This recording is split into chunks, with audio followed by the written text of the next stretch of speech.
اللہ اللہ اللہ۔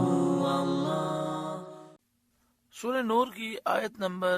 62 سورہ نور کا 9واں اور آخری رکوع اور 18ویں پارے کا 15واں رکوع۔ اللہ رب العالمین نے ارشاد فرمایا، انما المؤمنون الذین آمنوا باللہ ورسولہ، ایمان والے تو وہی ہیں جو اللہ اور اس کے رسول پر یقین لائے۔ وَإِذَا كَانُوا مَعَهُ عَلَىٰ أَمْرٍ جَامِعٍ لَمْ يَذْهَبُوا حَتَّى يَسْتَأْذِنُوهُ، اور جب رسول کے پاس کسی ایسے کام میں حاضر ہوئے ہوں جس کے لیے جمع کیے گئے ہوں تو نہ جائیں جب تک رسول سے اجازت نہ لے لیں، جس طرح صحابہ کرام علیہم رضوان کا معمول تھا کہ جب وہ نبی اکرم صلی اللہ علیہ وآلہ وسلم کی خدمت میں جہاد میں شریک ہوتے، جنگ کی تدبیر کے لیے، جمعہ عیدین کے لیے، مشورے کے لیے اور ہر وہ اجتماع جو اللہ کے لیے ہو، تو صحابہ کرام کا یہ معمول تھا کہ جب آتے تو حضور سے اجازت لیے بغیر وہ نہیں جاتے۔ انما المؤمنون الذین آمنوا باللہ ورسولہ، ایمان والے تو وہی ہیں جو اللہ اور اس کے رسول پر یقین لائے۔ وَإِذَا كَانُوا مَعَهُ عَلَىٰ أَمْرٍ جَامِعٍ لَمْ يَذْهَبُوا، اور جب رسول کے پاس کسی ایسے کام میں حاضر ہوئے ہوں جس کے لیے جمع کیے گئے ہوں تو نہ جائیں حَتَّى يَسْتَأْذِنُوهُ، جب تک ان سے اجازت نہ لے لیں۔ ان الذین یستأذنونک اولئک الذین یؤمنون باللہ ورسولہ، وہ جو آپ سے اجازت مانگتے ہیں وہی ہیں جو اللہ اور اس کے رسول پر ایمان لاتے ہیں۔ ان کا اجازت چاہنا نشان فرمانبرداری اور دلیل صحت ایمان ہے، یعنی یہ جو اجازت طلب کر کے جاتے ہیں، اجازت مانگنا، یہ اس بات کی دلیل ہے کہ یہ فرمانبردار ہیں، فرمانبرداری کا یہ نشان ہے اور ان کے ایمان کے صحیح ہونے کی دلیل ہے۔ فَإِذَا اسْتَأْذَنُوكَ لِبَعْضِ شَأْنِهِمْ، پھر جب وہ آپ سے اجازت مانگیں اپنے کسی کام کے لیے، فَأْذَن لِمَنْ شِئْتَ مِنْهُمْ، تو ان میں جسے آپ چاہیں اجازت دے دیں۔ وَاسْتَغْفِرْ لَهُمُ اللَّهُ، اور ان کے لیے اللہ سے معافی مانگیں۔ اس سے معلوم ہوا کہ افضل یہی ہے کہ حاضر رہیں اور اجازت طلب نہ کریں۔ اماموں اور دینی پیشواؤں کی مجلس سے بھی بے اجازت نہ جانا چاہیے۔ اسی طرح جب ہم درس میں بیٹھے ہوں تو درس قرآن پاک سنتے ہوئے بھی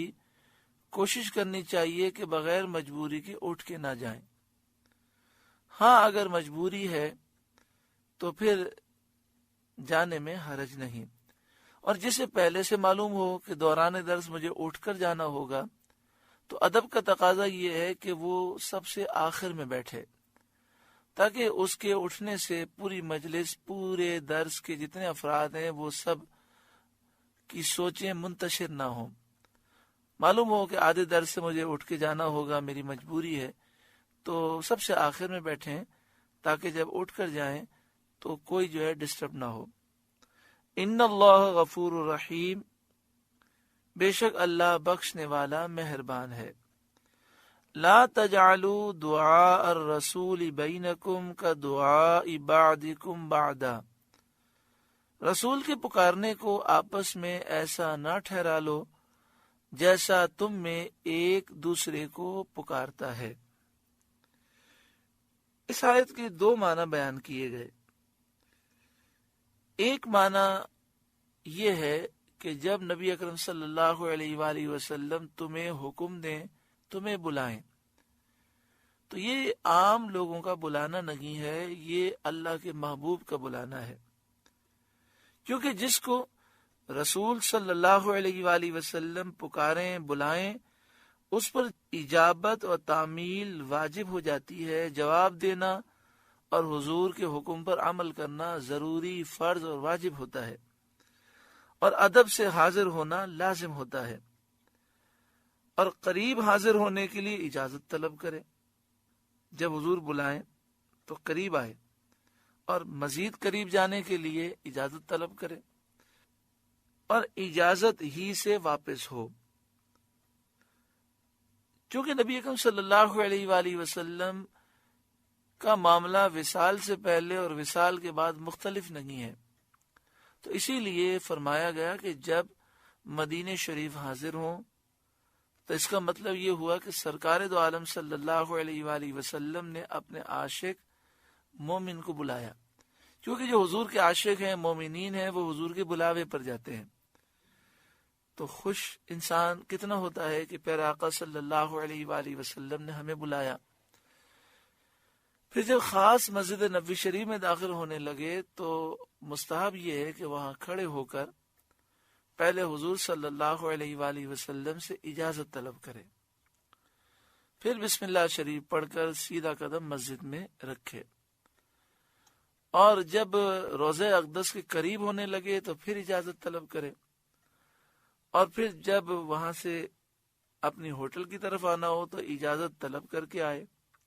اور جب مدینہ شریف سے واپس آنا ہو تو اجازت طلب کر کے آئے۔ ایک معنی مفسرین نے یہ بھی بیان فرمائے ہیں کہ رسول صلی اللہ علیہ وآلہ وسلم کو ندا کرے، حضور کو پکارے تو ادب، تکریم، توقیر اور تعظیم کے ساتھ پکارے۔ جب کہے یا رسول اللہ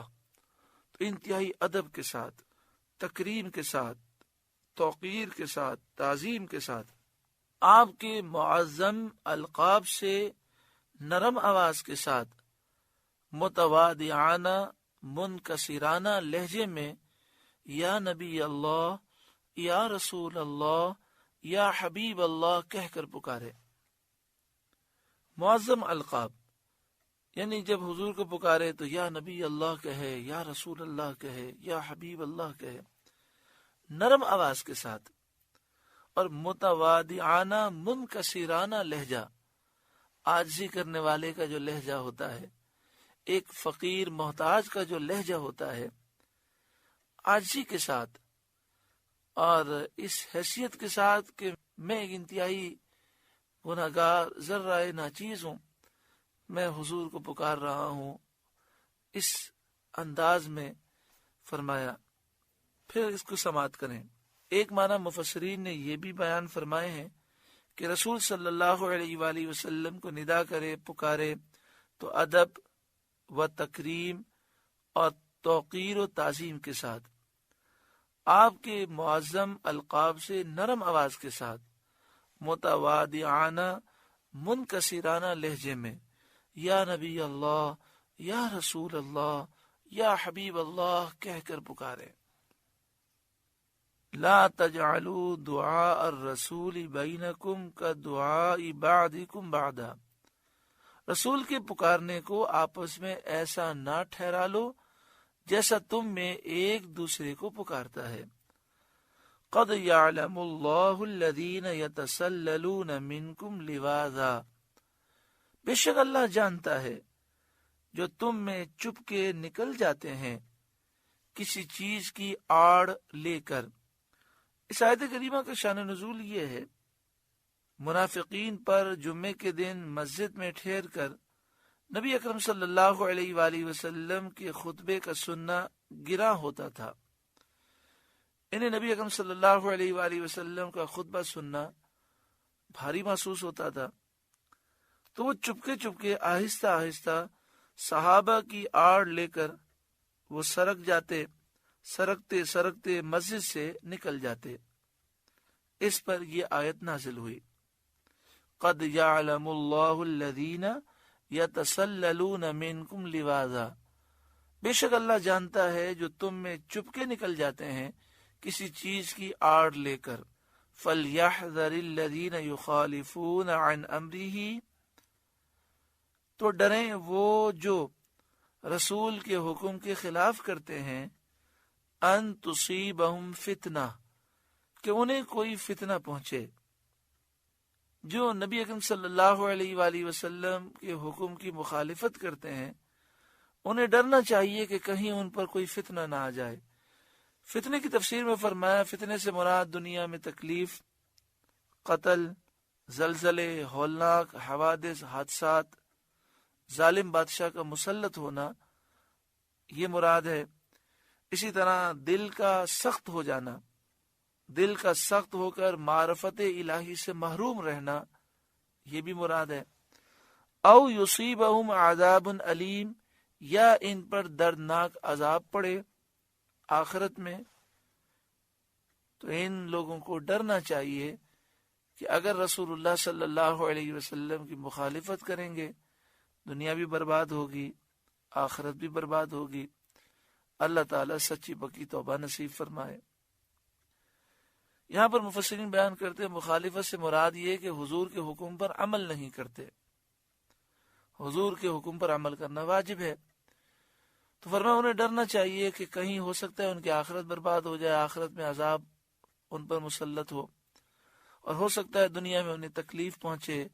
قتل و غارت گری ہو، زلزلے آئے، ہولناک حادثے پیش آئے، ظالم بادشاہ مسلط ہو جائے، یا نبی اکرم صلی اللہ علیہ وآلہ وسلم کے حکم کی مخالفت کی وجہ سے دل سخت ہو جائے اور اللہ تعالیٰ کی معرفت سے محروم ہو جائے۔ تو آج چونکہ ہم مسلمان ہونے کے باوجود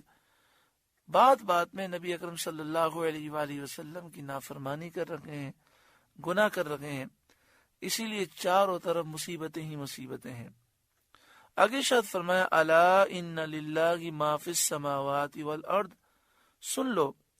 بے شک اللہ ہی کا ہے جو کچھ آسمانوں اور زمین میں ہے۔ قد یعلم ما انتم علیہ، بے شک وہ جانتا ہے جس حال پر تم ہو، ایمان پر ہو، نفاق پر ہو، اللہ جانتا ہے۔ وَيَوْمَ يُرْجَعُونَ إِلَيْهِ فَيُنَبِّئُهُمْ بِمَا عَمِلُوا، اور اس دن کو جس میں اس کی طرف پھیرے جائیں گے تو وہ انہیں بتا دے گا جو کچھ انہوں نے کیا۔ یعنی قیامت کے دن لوگ جزا کے لیے جب اللہ کے حضور حاضر ہوں گے تو اللہ تعالیٰ ان کے اعمال انہیں بتا دے گا۔ واللہ بکل شیء علیم، اور اللہ سب کچھ جانتا ہے، اس سے کچھ چھپا نہیں، پوشیدہ نہیں۔ سورہ نور کا درس مکمل ہوا۔ اللہ تعالیٰ اس سورہ نور کے صدقے میں ہمارے ظاہر باطن کو، ہمارے دل و دماغ کو، ہماری سوچ و فکر کو، ہمارے والدین کو، ہمارے بال بچوں کو، ہماری نسلوں کو اور تمام مسلمانوں کو، ہماری قبر و آخرت کو نور سے روشن اور منور فرمائے۔ اللہ